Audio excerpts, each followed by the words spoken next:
All of us want to save money because we aim to achieve various goals, be it saving for a house, a car, a trip, electronics, or even an emergency fund. However, sometimes there are powerful barriers that make it difficult for us and often prevent us from reaching our savings goals.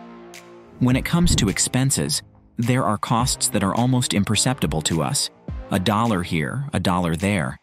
But when spent daily, they add up, and we end up spending significant amounts of money in a year. That's why we've prepared today's video to show you 9 unnecessary expenses that hinder you from saving and how you can eliminate them from your life to save much more and achieve your financial goals. Number 1. Lotteries. In the United States, over $70 billion is spent on lotteries annually, meaning that on average, each person spends between $200 and $300 per year. If you invest $20 per month, that means about $300 spent at the end of the year. The problem is that there's a higher chance of being struck by lightning than winning the jackpot. Some people consider lotteries as an optional tax that people choose to pay. If we analyze the numbers between the total spent on lotteries and the prizes paid out, for every dollar invested, you would receive only 40 cents, for example. This is a terrible return rate. Investing implies maintaining or increasing the invested value, not decreasing it. If you had invested $100 and received 40 in return, you would have a loss of $60, a negative return of 60%.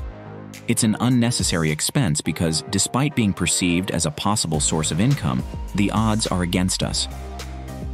2. Upgrading your phone frequently. Every year, technology advances and continues to innovate rapidly. New options for devices such as smartphones emerge each year, sometimes even every 6 months. However, if used for personal rather than work purposes, changing devices every year means losing money. If you buy a $1,000 phone and want to upgrade it the following year, you will lose 25%, that is, $750 of its market value. The resale value may be even lower. It loses value not only due to usage, but also due to the emergence of new technologies. 3. Expensive gifts. Let's be honest. We want to give the best to our loved ones on special occasions. We want to stand out through a gift so that these people know how much they mean to us. However, sometimes we go overboard.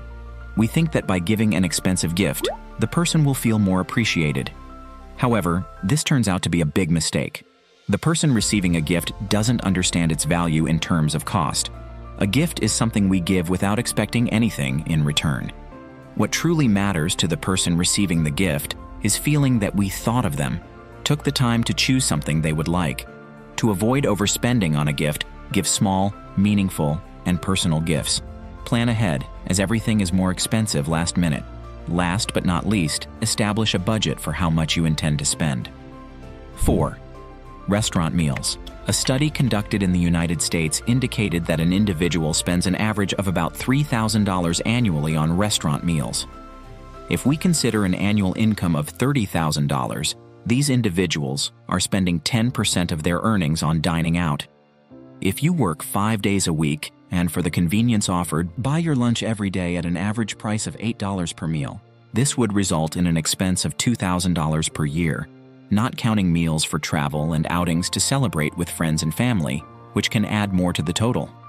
The issue is that restaurants are businesses, and to make a profit, they need to sell at a higher price than the cost of ingredients and operational expenses. Therefore, each meal you buy can cost between 200% to 300% more than if you cooked at home. To save in this aspect, it's not necessary to completely eliminate restaurant meals, but rather to moderate the frequency. You can choose to dine out once a week, every 2 weeks, or once a month, treating these occasions as a reward for your hard work. 5. Cable TV. One of the most common expenses that people cut from their monthly budgets is cable TV. The reason is simple: it's costly and is underutilized. The return on this investment is low. If you have cable TV, ask yourself how often you used it in the last month. Divide the cost of the service by the number of times you used it. This can be a good indicator to make a decision. It might be challenging to cut it, as it's ingrained in our culture to have grown up watching and enjoying television. Streaming services for series and movies fit perfectly as they can be used whenever and wherever we want, and most of the time, they are more cost-effective than cable TV. 6. Buying coffee.